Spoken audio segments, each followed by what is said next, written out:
안녕하십니까?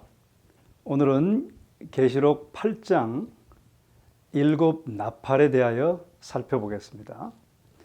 계시록 8장 1절은 이렇게 시작합니다. 일곱째 인을 떼실 때에 하늘이 반시 동안쯤 고요하더니, 어린 양이 일곱째 인을 떼고 후속적으로 하늘에 고요가 있은 후 요한의 묵시는 새로운 국면을 맞습니다. 이 새로운 국면의 장면은 2절부터 이렇게 묘사가 되어지고 있습니다. 2절, 내가 보매 하나님 앞에 시위한 일곱 천사가 있어 일곱 나팔을 받았더라 라고 기록합니다. 요한은 일곱 천사가 일곱 나팔을 가지고 하나님 앞에 서서 땅과 땅의 거민들에게 보낼 1년의 새로운 화두를 선포할 준비를 하는 것을 보게 됩니다. 이제 오늘은 일곱 나팔에 대해서 공부할 텐데요. 이 나팔의 뜻을 좀 살펴보시겠습니다. 무엇을 상징하는지. 구약시대의 나팔은 쇼파르라고 하는 나팔이었어요. 그것은 양의 뿔로 만들어진 양각 나팔입니다. 그 양각 나팔은 신호를 보내는 악기였어요. 물론 음악을 위하여도 사용됐지만 또 어떤 신호, 전쟁에 대한 경고 이런 것들을 위해서 신호를 보내는 악기였습니다. 신구약의 종말적 묵시에서 쇼파르는 하나님의 종말적 심판을 알리는 적절한 신호가 되었습니다. 자, 그런데요, 천사들이 나팔을 불기 전에 새로운 상징적 장면이 요한의 시선을 사로잡습니다. 이 서론적 장면은 일곱 나팔의 무대가 됩니다. 일곱 나팔이 불기 전 그 서론적 장면은 이렇게 3절부터 기술되고 있습니다. 또 다른 천사가 와서 제단 곁에 서서 금향로를 가지고 많은 향을 받았으니 이는 모든 성도의 기도들과 합하여 보좌 앞 금단에 드리고자 함이라 라고 기술합니다.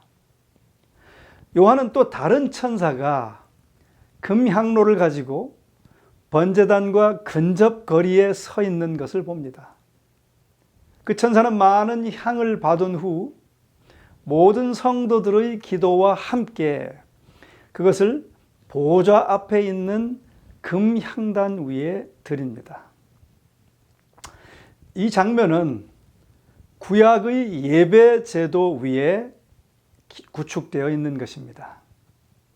그래서 이 구약의 예배 제도를 살피면서 일곱 나팔의 시기를 한번 좀 확인해 보겠습니다. 구약시대 제사 예식을 드리기 위한 그 성소의 모습이 여기 그림에 지금 보여지는데요. 이 번제단이 여기 있습니다. 이 번제단에 희생양이 드려지고 피가 그 제단 밑에 쏟아졌습니다. 그런 후에 제사장이 금향로를 가지고 성소의 금향단에 향을 드렸습니다. 향을 드린 후 그 제사장은 뜰 밖으로 나옵니다. 그러면 일곱 제사장들이 나팔을 불어 제사의 끝을 선포하였습니다. 그러므로 일곱 나팔은 번제단 곧 십자가의 희생적 죽음에 뒤따르는 것이다 라고 이해할 수 있습니다. 믿는 자들에게는 그 십자가의 뜻은 은혜이지만 그것을 거절하는 자들에게는 이제 심판의 시작을 의미하기도 합니다. 우리가 6장에서 살펴본 일곱 인들과 이제 8장 이후에서 살펴볼 일곱 나팔은 계시록에서 역사적인 전반부에 속하는 것으로 십자가에서 재림 때까지 전 시대를 포괄하면서 일곱 나팔은 특별히 일곱 인을 강조하며 반복하고 있는 것으로 이해할 수 있는 것입니다.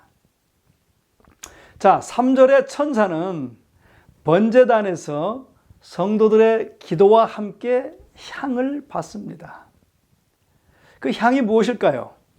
계시록 5장 8절에 보면 이 향은 성도의 기도들이라 라고 말합니다. 그러므로 그 말씀에 의하면 이 향은 성도들의 기도인 것입니다.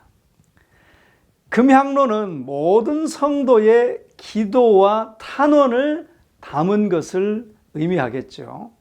특별히 이 기도는 다섯째 인의 계봉 장면에서 번제단 밑에서 죽임을 당한 성도들이 땅에 거하는 자들을 심판하여 우리 피를 신원하여 주실 것을 요구한 그 기도들을 상징하는 것입니다. 자, 4절에 말씀이 계속됩니다. 향연이 성도의 기도와 함께 천사의 손으로부터 하나님 앞으로 올라가는지라 라고 기록합니다. 제단 아래 성도들의 기도가 은혜의 보좌에 상달되고 하늘의 하나님께서 들으신다는 확고한 보증이 바로 여기 이 말씀에 있는 것입니다.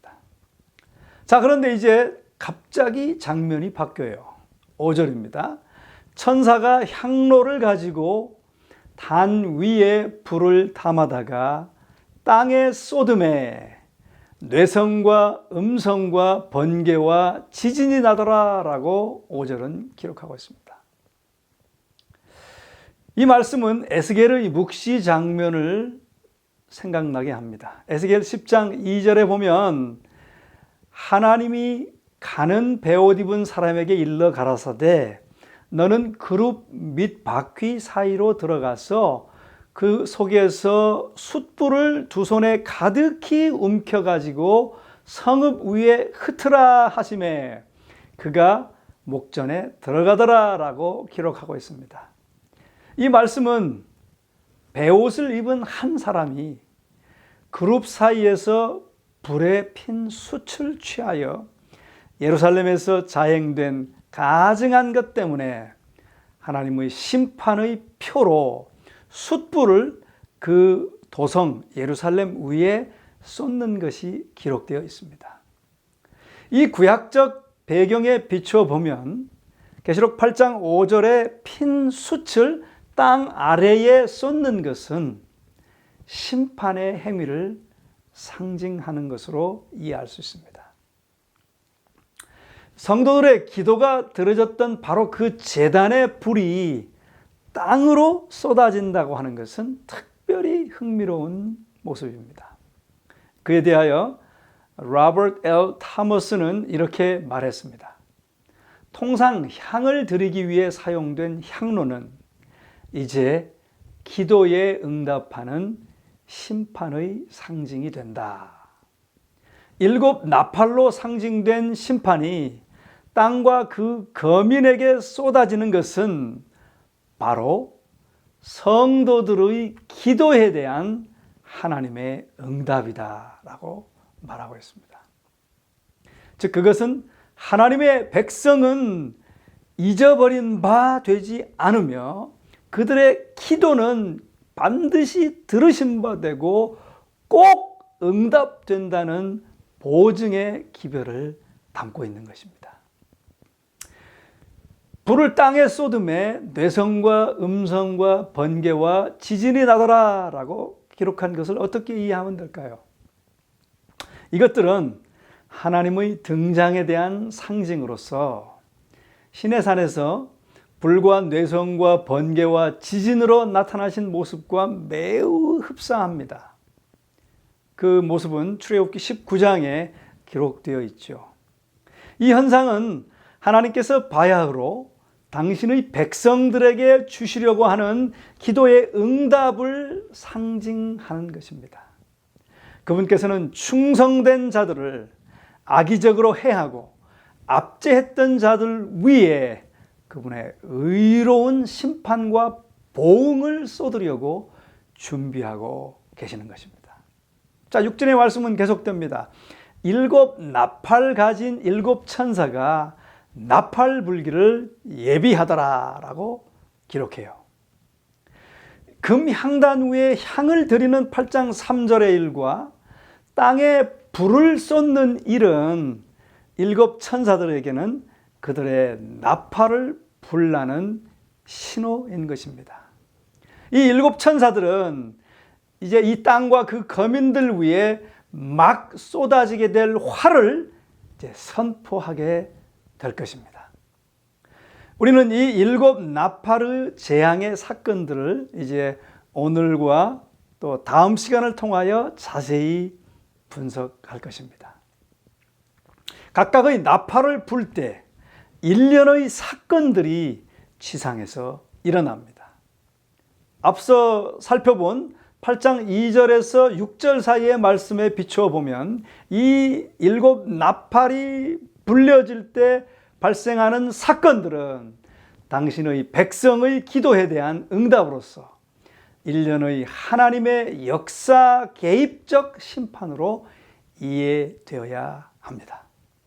자, 이제 오늘은 일곱 나팔 중 네 나팔을 좀 살펴보겠습니다.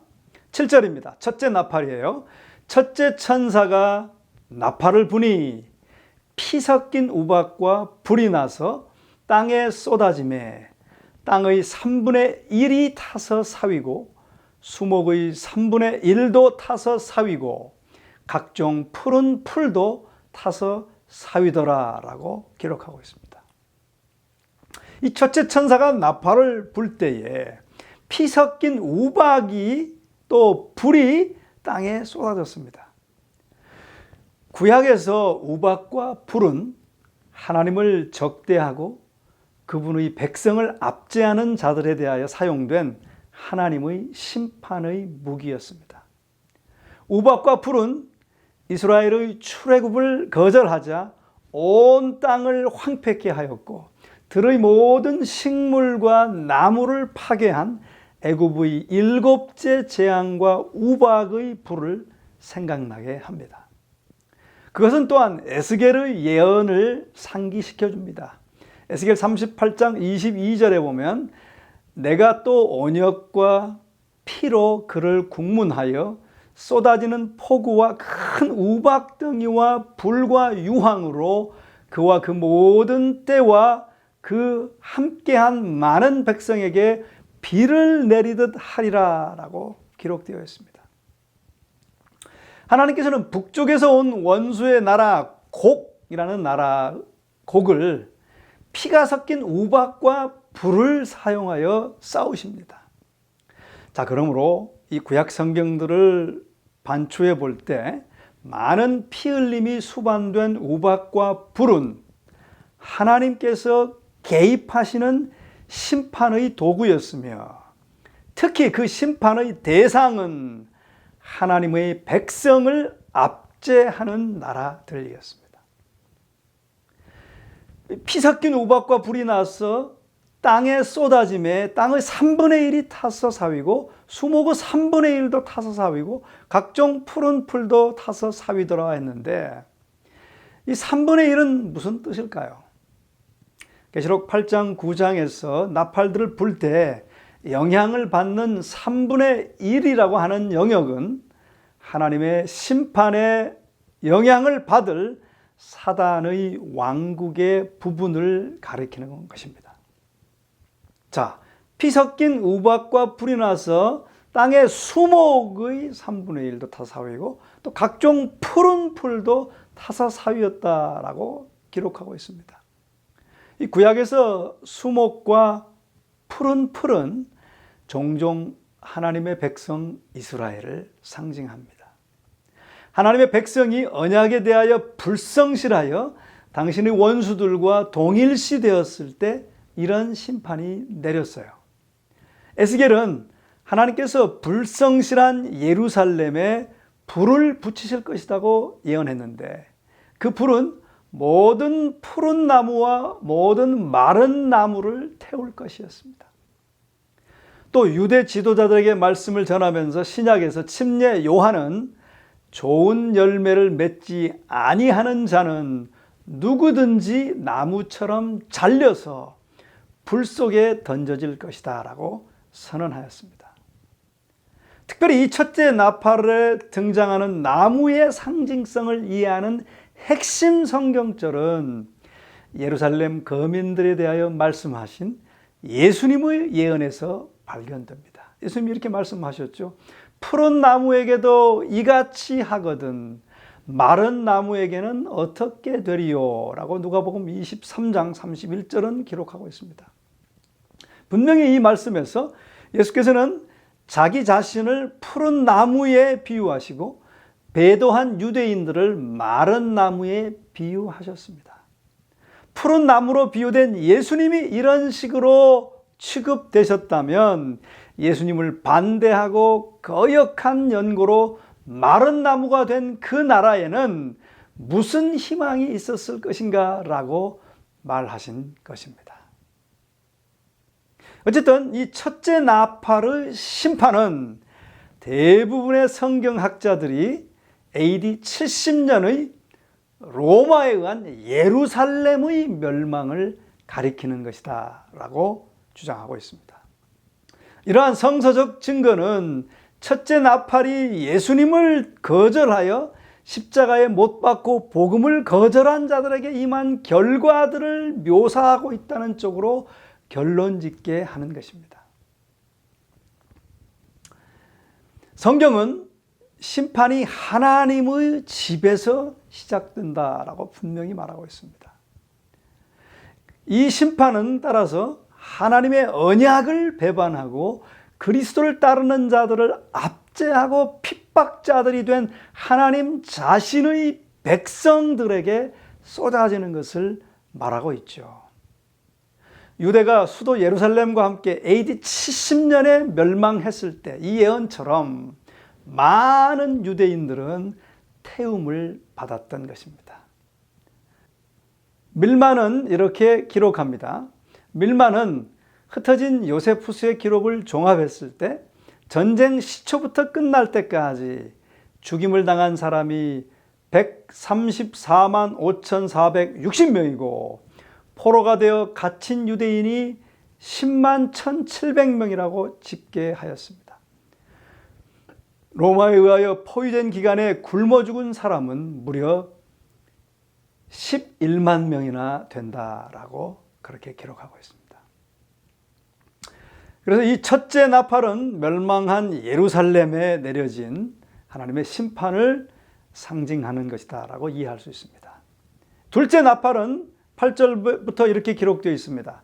둘째 천사가 나팔을 부니 불 붙는 큰 산과 같은 것이 바다에 던지우매 바다의 3분의 1이 피가 되고 바다 가운데 생명 가진 피조물들의 3분의 1이 죽고 배들의 3분의 1이 깨어지더라 라고 기록하고 있습니다. 이 둘째 천사가 그 나팔을 불 때 큰 산과 같은 것이 바다에 던져졌습니다. 성경에서 특별히 예언에서 산은 왕국을 상징합니다. 그러므로 8절에 큰 산은 큰 왕국과 관련이 있겠죠. 둘째 나팔의 장면은 전적으로 고대 바벨론의 몰락을 묘사한 예레미야의 예언 위에 구축되어 있습니다. 예레미야 선지자는 하나님께서 바벨론을 심판하실 것이다 라고 예언하였습니다. 예레미야 51장 24절에 보면 내가 바벨론과 갈대아 모든 거민에게 갚으리라. 25절은 나 여호와가 말하노라. 온 세계를 멸한 멸망의 산아 보라 나의 손을 네 위에 펴서 너를 바위에서 굴리고 너로 불탄 산이 되게 할 것이니 라고 바벨론의 멸망을 묘사하고 있습니다. 또 51장 63절 64절에 보면 유브라데 하수 속에 던지며 바벨론이 나의 재앙 내림을 인하여 이같이 침륜하고 다시 일어나지 못하리니 그들이 쇠폐하리라 라고 말해주고 있습니다. 바벨론은 하나님에 의해 심판을 받을 것이고 그것은 불타는 산이 되어 바다에 던져지고 또 바다에 함몰된다라고 예레미야는 그렇게 기록하고 있는 것입니다. 바벨론의 몰락에 대한 예레미야서의 본문들은 둘째 나팔 재앙의 장면을 이해하는 데 적절하게 필요한 단초를 제공합니다. 또한 요한계시록을 기록할 시점에 바벨론은 대로마 제국과 관련하여 사용되었습니다. 베드로는 바벨론을 그때 당시에 요한이 살던 당시에 이 로마를 바벨론이라고 암호로 사용했습니다. 베드로전서 5장 13절에 보면 함께 택하심을 받은 바벨론에 있는 교회가 너희에게 문안하고, 바벨론에 있지 않았죠. 로마 가운데 있었지만 로마 가운데 있는 그리스도인 형제들에게 바벨론에 있는 교회라고 말함으로써 바벨론을 로마에 대한 암호로 사용했던 것이죠. 이 말씀에서 보면 바벨론으로 상징된 로마 제국이 예루살렘과 그 성전을 파괴하였기 때문에 그것은 자신의 운명을 감수하지 않으면 안 되었습니다. 그러므로 로마에게서 새 바벨론의 모습을 본 그리스도인들은 둘째 나팔의 상징적 불타는 산에서 하나님의 백성의 원수인 로마 제국의 멸망을 쉽사리 파악하였을 것입니다. 존 폴린 박사는 이렇게 설명합니다. 비록 하나님께서 로마를 당신의 언약을 어긴 유대 민족에 대한 징치자로 사용하셨을지라도 그리스도와 그분의 백성에 대한 적대감과 교회에 대한 핍박이 로마의 궁극적인 몰락을 재촉하였다라고 기록하고 있습니다. 이 큰 파괴의 산은 하나님의 심판의 대상이 되었던 것입니다. 에드웬 티엘리는 이것을 다음과 같이 설명하였습니다. 예루살렘의 멸망과 유대국가의 몰락 이후 다음 심판의 장면은 그 규모가 훨씬 더 크고 광범위하다. 둘째 나팔은 상당히 두렵고 불같은 파괴적 세력으로 하여금 고대 세계의 흉흉한 바다에 떨어져 그 혼탁한 바다를 피로 변하게 한다. 예루살렘이 멸망된 후 로마의 멸망이 이르렀다. 가이사들의 제국이 운명의 날을 맞았다. 하나님의 응보의 도끼는 피할 수 없다. 하늘에서 쏟아진 화염처럼 반달의 겐세릭, 고트의 알라릭, 훈족의 아틸라는 로마를 덮쳐 파멸과 폐허와 살육과 피의 자국을 남겼다. 불가항력적이고 파괴적인 세력으로서 야만인들의 때가 로마 백성을 덮쳤다. 마침내 온 제국은 엄청나고 돌이킬 수 없는 재난에 휘말렸다. 로마는 사라졌다라고 그렇게 기록하고 있습니다. 또 그 말씀에 보면 바다의 3분의 1이 피가 되고 바다 가운데 생명 가진 피조물들의 3분의 1이 죽고 배들의 3분의 1이 깨어지더라라고 기록하고 있는데요. 바다에 가라앉는 불타는 산은 바다를 피로 변하게 합니다. 그리하여 해양 생물의 3분의 1이 죽고 배의 3분의 1이 파괴된다라고 말하고 있습니다. 이것은 물이 피로 변해 고기들을 죽게 만든 애굽의 첫째 재앙을 생각나게 합니다. 여러분, 구약에서는 바다는 종종 하나님의 적대적인 백성을 상징했어요. 또 부의 운반선인 배들은 자만심에 빠진 국가의 자존심을 상징하였습니다. 그러므로 둘째 나팔로 인한 재앙과 심판은 로마 제국의 몰락과 아울러 그 경제와 사회 질서의 괴멸을 묘사하고 있는 것입니다. 결론적으로 첫 두 나팔들의 재앙은 두 세력에 영향을 미친다는 것이죠. 즉 유대 나라와 로마 제국입니다. 적대적인 이 두 국가들은 하나님을 반대하고 그리스도를 십자가에 못 박던 일에 연합하였습니다. 그리하여 그들은 하나님의 심판을 맛본 첫 국가들이 되었던 것이죠. 세 번째 나팔입니다. 10절부터 시작되죠. 셋째 천사가 나팔을 부니 횃불같이 타는 큰 별이 하늘에서 떨어져 강들의 3분의 1과 여러 물샘에 떨어지니 이 별 이름은 쑥이라. 물들의 3분의 1이 쑥이 되매 그 물들이 쓰게 됨을 인하여 많은 사람이 죽더라 라고 기록하고 있습니다. 이 셋째 천사가 나팔을 불 때 요한은 횃불같이 타는 큰 별이 하늘로부터 강들과 샘 원천들에 떨어져 그것들을 쓴 것으로 오염시키고 많은 사람들을 죽게 하는 것을 보았습니다. 성경에서 별들은 천사들을 자주 상징합니다. 이 10절의 별이 큰 별로 칭해졌다는 사실은 천사들보다 탁월한 어떤 인물을 가리키는 것입니다.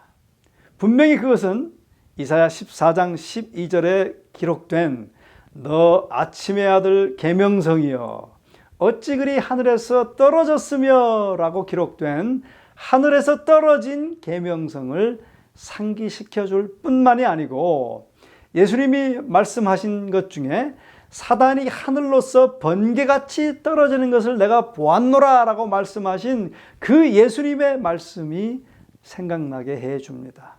즉 횃불같이 타면서 떨어지는 이 큰 별은 틀림없이 타락한 천사들의 우두머리인 사단을 상징하고 있는 것입니다. 그는 한때 하나님 앞에 있었고 그가 반역함으로 하늘에서 땅으로 쫓겨났던 것입니다. 그 쫓겨난 떨어진 큰 별이 강들과 물샘들 위에 떨어졌다 그랬죠. 강과 물샘들은 영적으로 목마른 백성을 위한 영적 자양분, 즉 하나님의 말씀과 그 말씀으로 인한 구원을 상징합니다. 셋째 나팔의 장면은 종교 교사들과 지도자들을 통하여 진리와 구원의 원천과 샘을 오염시켜 치명적인 독을 뿌리는 일에 사단이 연루되어 있음을 보이고 있습니다.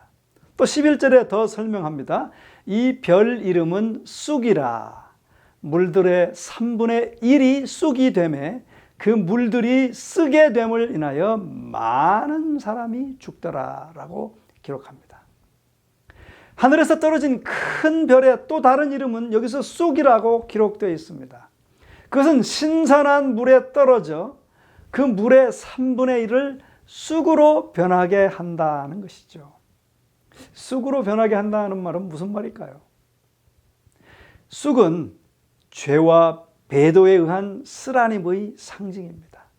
그러므로 별이 떨어지고 신선한 물의 공급원이 쓰어지게 되었다고 하는 것은 배도와 왜곡된 복음의 교훈을 상징하는 것입니다. 그 배도의 결과로서 왜곡된 복음을 가르치는 결과로서 물들이 쓰게 됨을 인하여 많은 사람이 죽더라는 것입니다. 구약의 기자들은 하나님의 백성이 하나님과 그 언약으로부터 등을 돌릴 때 그들은 쑥을 먹고 독수를 마실 수밖에 없다는 것을 분명히 말해주고 있습니다. 예레미야 23장 15절 같은 곳에 보면 이렇게 기록하죠.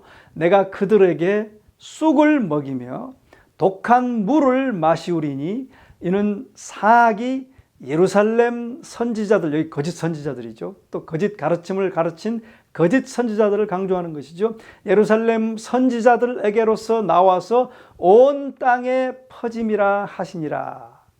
즉 거짓 선지자들이 거짓 교리, 거짓 진리를 독한 물을 마시우게 해서 온 땅에 퍼지겠다는 것입니다. 폴리는 이것을 이렇게 설명합니다. 영적 생명의 근원이 배도와 거짓 교훈으로 오염되었을 때 그 즉각적인 결과는 이 물 근원에서 마시는 자들이 영적으로 죽는 것이다 라고 말하고 있습니다. 그러므로 별이 떨어지고 신선한 물의 공급원이 오염되었다라고 하는 것은 배도와 곡해된 진리에 대한 상징입니다. 이러한 개념을 주석하면서 티얼리는 이렇게 강조합니다. 죽음의 별 쑥이 한때 순결했던 생명의 샘들에 떨어짐으로써 그것들은 오염되고 부패되었다. 그리하여 그 오염된 물을 마시면 사람들은 사는 것이 아니라 오히려 죽는다. 순결한 교회는 깨끗한 신음물이요 생명샘이다. 원수가 그 교회에 들어가면 그것은 부패한다. 그러므로 교회는 사람들에게 축복이 아니라 재앙이다. 그리스도가 아니라 사단이 통제를 하게 되고 교회의 통제권은 완전히 그에게 넘겨질 것이다. 즉 교회는 생명에서 생명으로 이르게 하는 향기가 되는 대신 사망에서 사망으로 이르게 하는 악취가 될 것이다 라고 기록하고 있습니다. 첫 두 나팔 소리가 그리스도의 죽음에 책임이 있는 유대 나라와 로마 제국의 몰락을 다루고 있는 한편, 셋째 나팔은 역사상 로마 제국 후의 시기와 관련이 있습니다. 종종 암흑시대 또는 중세시대로 언급되는 이 시기는 대영적 쇠퇴와 배도를 목격하였습니다. 그때 교회의 대세는 사도적 복음에서 떠났고 성경의 건전한 가르침을 왜곡시켰습니다. 교회의 진리는 교회의 전통과 교리로 대체되었습니다. 교회는 성경과 어긋나는 죄된 행위들을 조장하였어요. 백성은 복음의 단순성으로부터 떠나 길을 잃어버리고 만 것이죠. 로마가 멸망함으로써, 둘째 나팔에서 로마가 멸망했지 않습니까? 로마가 멸망함으로 문이 활짝 열려서 중세 암흑기가 시작되었는데, 중세 암흑기에 만연했던 배도의 결과로 오염되고 유독한 물을 마신 많은 사람들이 영적으로 처참하게 죽었던 것입니다. 이것은 분명히 셋째 나팔의 장면에서 상징적으로 묘사된 상황과 걸맞는 것입니다. 자, 그러므로 셋째 나팔은 더럽혀질 대로 더럽혀져서 생명보다는 죽음의 조류를 내보내고 있는 자칭 그리스도 교회에 가해지는 하나님의 심판을 상징하는 것입니다. 자, 넷째 나팔을 보겠습니다. 넷째 나팔은 12절에 기록되고 있는데요. 12절, 넷째 천사가 나팔을 부니 해 3분의 1과 달 3분의 1과 별들의 3분의 1이 침을 받아 그 3분의 1이 어두워지니 낮 3분의 1은 비침이 없고 밤도 그러하더라 라고 기록하고 있습니다. 이 넷째 나팔 재앙은 천체들, 곧 해 3분의 1과 달 3분의 1과 별들의 3분의 1이 침을 받습니다. 그 결과로 그 3분의 1이 어두워지니 낮 3분의 1은 비침이 없고 밤도 그러했다라고 성경은 기록하고 있습니다. 이곳에 묘사된 장면은 출애굽 때 애굽에 내린 9번째의 재앙, 곧 흑암의 재앙을 생각나게 하죠. 에스겔도 애굽의 흑암 재앙에 대하여 에스겔 32장에 또 묘사하고 있습니다. 구약 예언서들에서 천체들이 어두워지는 것은 심판 때 등장하시는 하나님에 대한 일관적 상징입니다. 앞서 세 나팔들에서 그러했듯이 넷째 나팔의 장면도 하늘이 문자적으로 어두워진다기보다 오히려 배도한 인간에 대한 하나님의 심판을 상징적으로 표현한 것으로 이해하여야 합니다. 구약에서 어두움은 죄와 배도에 대한 심판을 일관되게 상징했어요. 선지자 미가는 이 비유적 표현을 유다 선지자들의 배도를 묘사할 때 사용하였습니다. 미가 3장 6절에 보면 그러므로 너희가 밤을 만나리니 이상을 보지 못할 것이요 흑암을 만나리니 점치지 못하리라 하셨나니 이 선지자 위에는 해가 져서 낮이 캄캄할 것이다 라고 그 배도를 통한 영적 어두움을 묘사하고 있습니다. 신약에서도 빛은 복음을 대표하지 않습니까? 예수님 자신은 참 빛이다 라고 요한복음 1장 9절에 말씀하셨어요. 그러므로 흑암은 복음의 부재인 것입니다. 그것은 죄의 상징이기도 해요. 백성이 복음의 빛을 거절하고 어둠을 택할 때 그들은 하나님의 심판을 자초하는 것입니다. 예수께서는 복음을 무시하고 거절한 결과는 어두움이라고 매우 분명히 말씀하셨습니다. 넷째 나팔 재앙의 어두움에 대한 상징성은 바로 이런 각도에서 이해되어야 합니다. 셋째 나팔의 배도는 넷째 나팔에서 이제 더욱더 발전되는 것을 설명하고 있어요.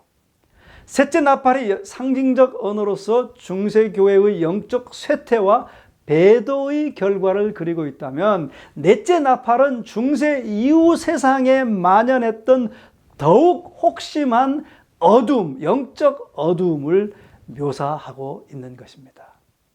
그렇게 영적 어둠 가운데 있었던 것을 역사적으로 살펴보면 첫 단계로서 복음의 단순성과 순결성을 강조했던 종교개혁자들의 활발한 세대가 소위 신학적 논쟁들과 다툼들로 그 특징을 이루었던 개신교 스콜라주의로 계승되었습니다.